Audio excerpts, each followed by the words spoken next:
blind guides.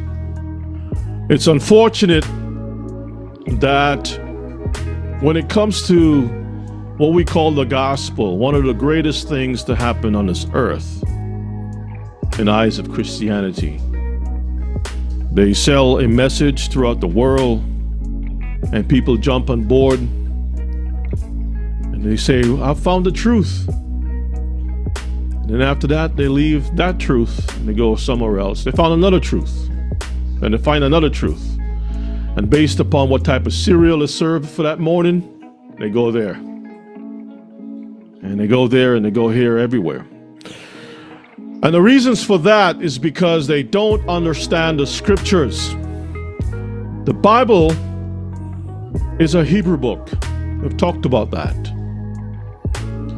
It does contain some references to other nations, but those references are not where the Bible was to be handed over to these other nations, that they should now take the thing and become a chosen people unto the Most High. The Bible doesn't make people chosen. The Most High makes people chosen. Does everybody get it? The Bible does not make people chosen. It is the Most High's own words that select, elect, call, set apart. He's the one who declares who's chosen and who's not chosen. All we can do is just read what the book says. And I know there's a champion, a gladiator called Paul. And people will run behind him because they're confused. They're confused about a lot of things. And so it's either you believe what the Messiah himself say and take his words, because after all, Paul says to follow me as I follow the Messiah. That isn't that what he said? So if that's what he said, how come you can't just go a step higher up?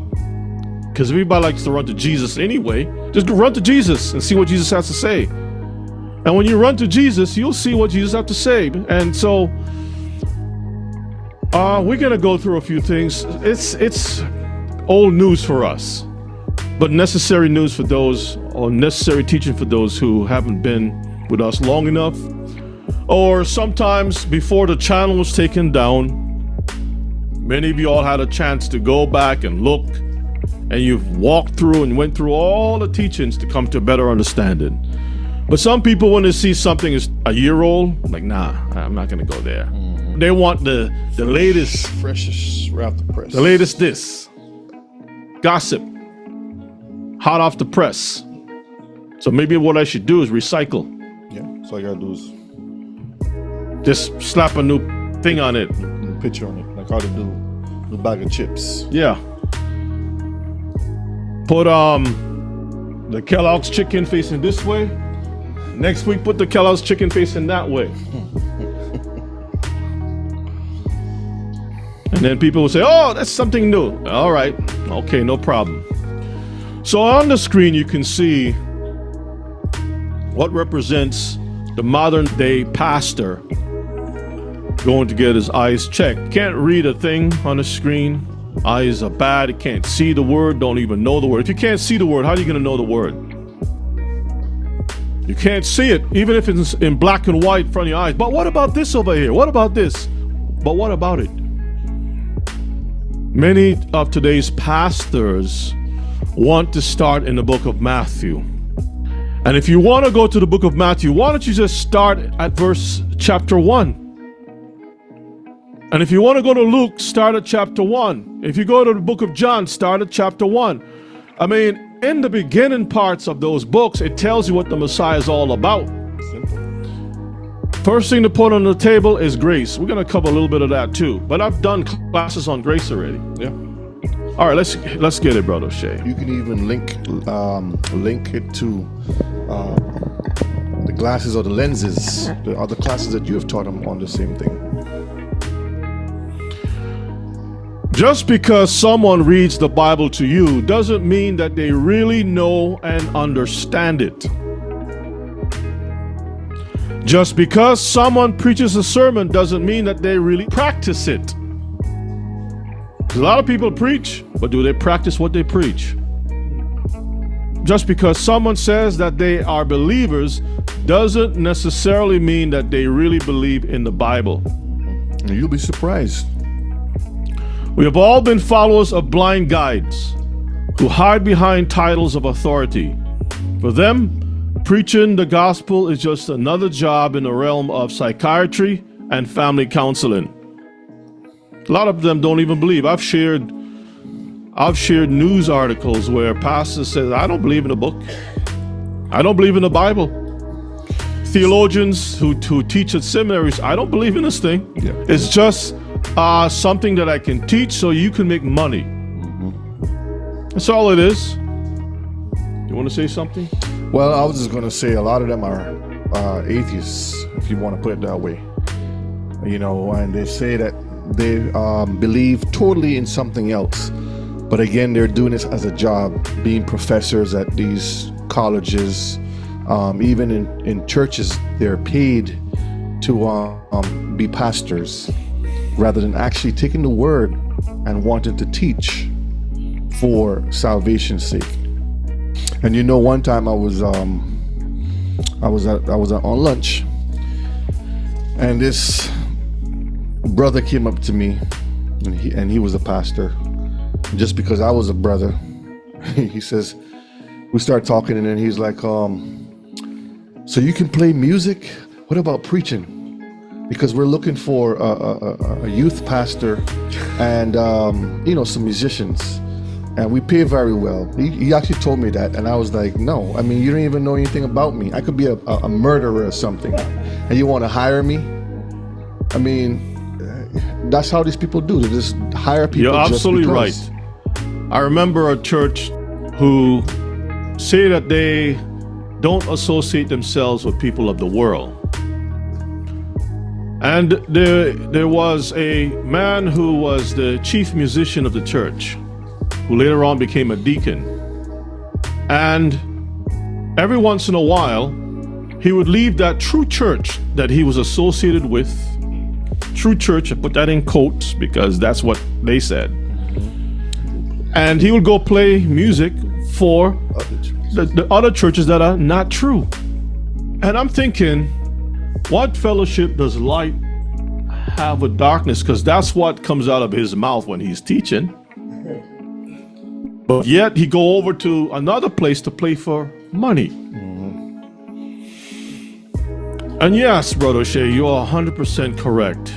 The Bible declares that in James 1:22-23. Let's read to 24. Book of James, chapter 1, verse 22-24.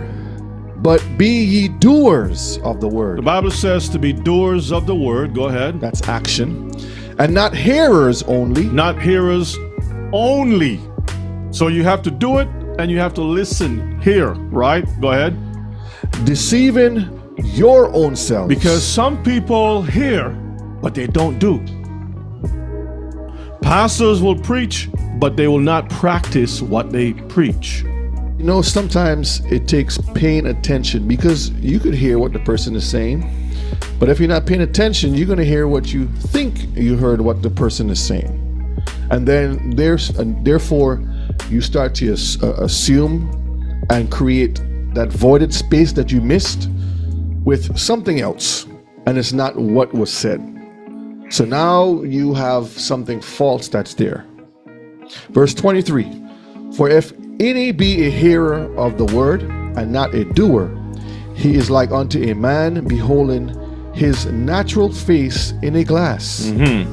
For he beholdeth himself and goeth his way, and straightway forgetteth what manner of man he was. So he leaves, goes away, and he forget what he saw in the mirror.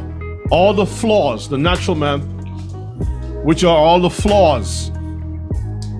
Because when you look in the mirror, you can see all the pimples, the zits, they call it zits, pimples, whatever, marks, scratches, cuts, bruises, bags under the eye. You can see all the things, that all the imperfections. All the defects.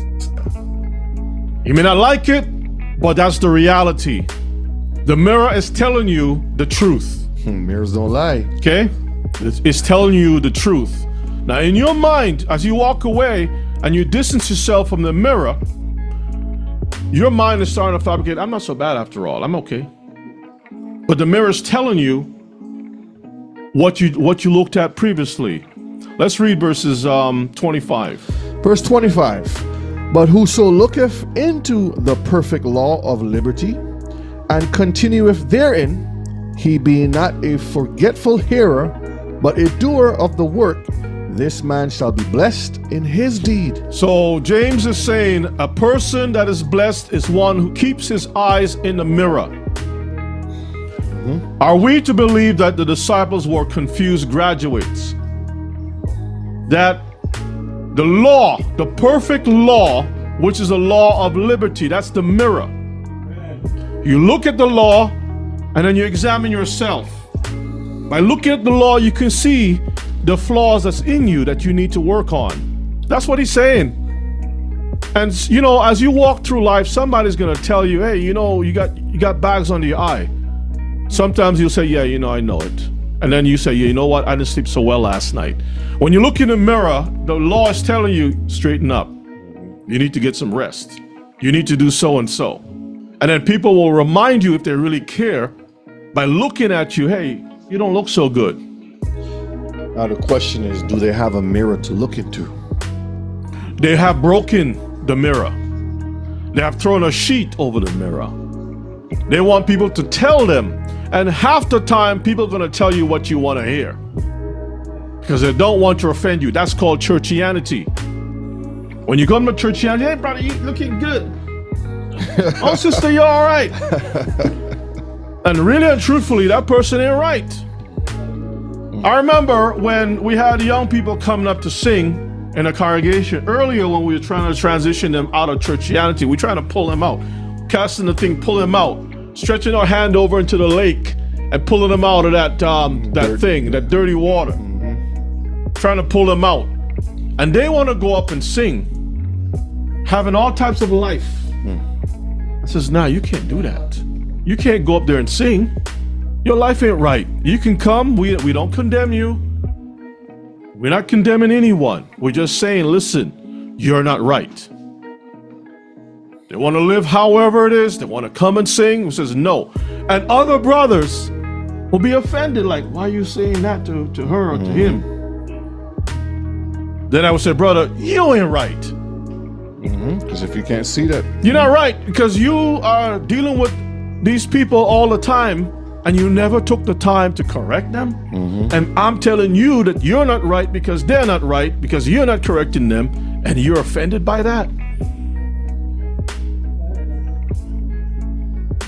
The Bible says, but whoso looketh into the perfect law of liberty, that's the mirror. That's the mirror, beholding yourself through the Torah, and continue checking yourself, he being not a forgetful hearer, like somebody told you. Though even the word is telling you, through the Ruach is telling you, the Bible says this man is going to be blessed because he hasn't forgotten. But a person who forgot is like a person with a seared conscience.